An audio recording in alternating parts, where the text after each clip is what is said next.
So, first of all, let's just talk about shame. You've studied it. I did. Not many people have studied it. No, in fact, I wanted to study it, and a lot of people said, no, don't study it, don't study it. And then I was kind of a rebel rouser, you know, a little hellraiser. And so I thought, oh, no, then I'm going to study it definitely if I shouldn't study it.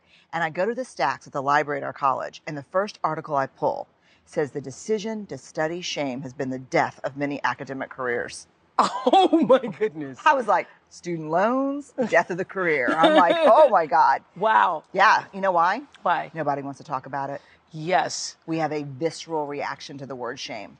So you say that if you're like on an airplane and somebody says, oh, what do you do? And you say, I study shame, people, they literally turn the other way. I have answers based on whether I want to chat or not. Yes. And the I answer... I study courage. Oh, yeah. I study shame. Oh, these angry birds are fantastic, aren't they? And that's it. Wrap it up. Yeah. No, the 1, 2, 3 is about shame. We all have it. It's the most human, primitive emotion that we experience. How do you define it? The intensely painful feeling that we are unworthy of love and belonging. And does it occur after a particular incident, or does it occur over, you know, many life experiences? Both. Both. It could happen in an instant. You know, there are specific memories that we can recall that can bring up shame for us. But there are also very insidious, quiet messages that we just marinate in over a lifetime. This is what I've always known about and tried to get across to people. And don't think I was successful at it, really, in the 25 years of the Oprah show. The thing about abuse, and particularly sexual abuse, most people think it's about the sex. It's really about the shame that occurs after the sex. And it's keeping it the secret, and we're only as liberated as our secrets. And the secret creates the shame, and you end up feeling like you're a bad person. And it's the shame that damages your life. The actual act itself, people can get over that, but it's the shame that you carry with it. There is no question in my mind no that's question truth. about that. That's just truth. That's like God truth. Yeah. I think shame is lethal. I think shame is deadly. And I think we are swimming in it deep.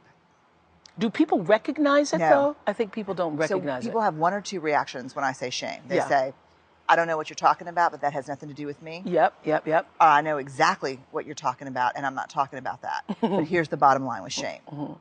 The less you talk about it, the more you got it. Shame needs 3 things to grow exponentially in our lives: secrecy, silence, and judgment. Yeah. So you put shame in a petri dish. Yeah. And you douse it with a little secrecy, a little silence, and a little judgment. It grows exponentially. It will creep into every corner and crevice of your life. And shape all of your... Shape everything. Shape everything. The way you think, the way you think about yourself, the way you think about other people, the way you interact with other people, what you do, the choices you make, who you marry, all of it. Yeah. You put the same amount of shame in a petri dish, and you douse it with empathy. You've created an environment that is hostile to shame. Wow. Shame cannot survive being spoken. It cannot survive empathy.